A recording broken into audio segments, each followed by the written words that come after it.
4 নম্বরে আপনাকে যে করতে হবে পাপের পরিবেশ। পাপের পরিবেশ সম্পর্কে আপনাকে জ্ঞান রাখা। যেই জায়গায় যেই পরিবেশে আপনার পাপ, এটা 3 ভাগে ভাগ করা হয়েছে। ইমাম ইবনে বার এবং ইমাম কাইয়ুম তাদের কিতাবে আলোচনা করেছেন যে পাপ থেকে কোন মুসলিমকে বাঁচার জন্য 3টা জিনিস অতীব জরুরি। 1 নম্বরে বাইতুল মুসলিমিন, মুসলমান বাড়ি হতে হবে, মুসলিম বাড়ি হতে হবে।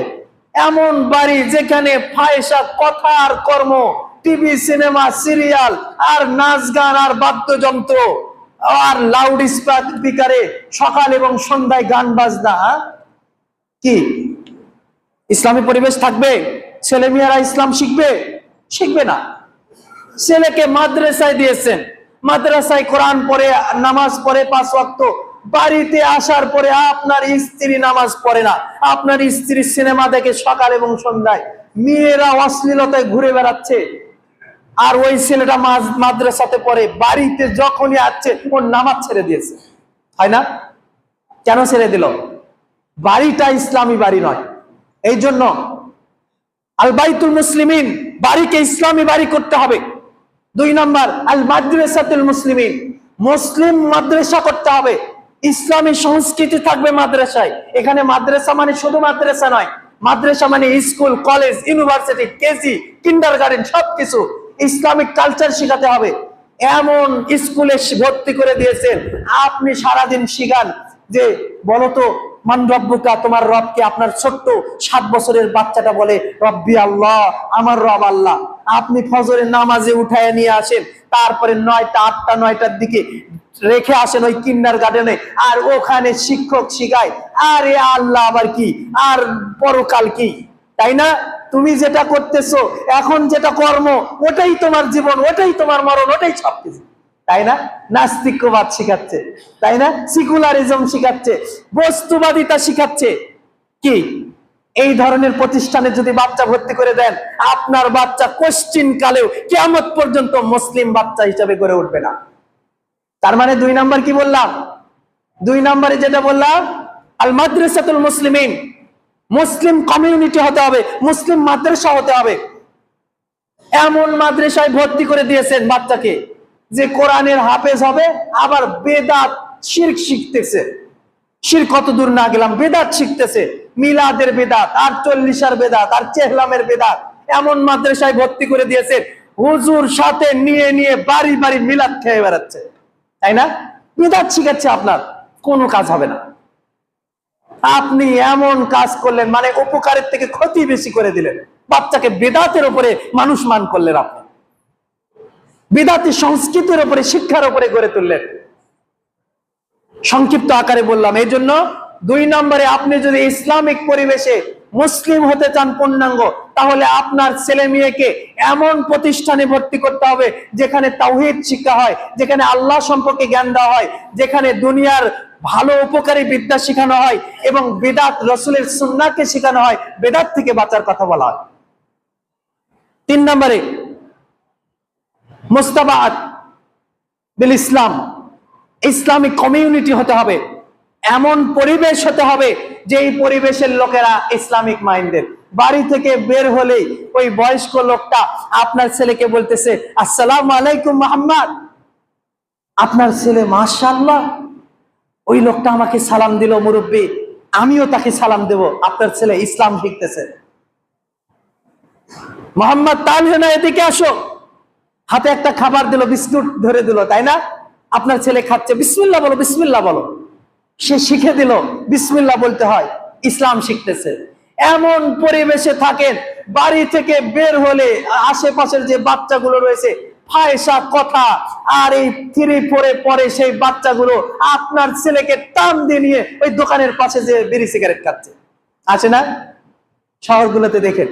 তাহলে এই সোসাইটি আপনাকে ত্যাগ করতে হবে, এই পরিবেশ আপনাকে ত্যাগ করতে হবে, এমন পরিবেশে আপনাকে যেতে হবে, হিজরত করতে হবে আপনার দ্বীনের জন্য, আপনার সন্তানের জন্য, আপনার পরিবারের জন্য। আপনার পরিবার যাতে দ্বীনের উপরে থাকে, ইসলামের উপরে থাকে, ইসলামী আদব, আখলাক, মুআমালাত, মুআশারাত শিক্ষা করে। এই জন্য এমন পরিবেশে যেতে হবে যেখানে আপনার ছেলে মেয়েগুলো ইসলামের উপরে বেড়ে চলবে, ফাহিশা কথা আর কর্মের মধ্যে লিপ্ত হবে না। এই সময় ইসলামী পরিবেশের না থাকার কারণে এক সময় ওই ছেলে এসে বাবাকে মারধর করে, সম্পদ লিখে নেওয়ার জন্য বৃদ্ধ বাবাকে জোর করে, তাই না, ক্লিনিকের বেডে যে। এগুলো পরিবেশের কারণে।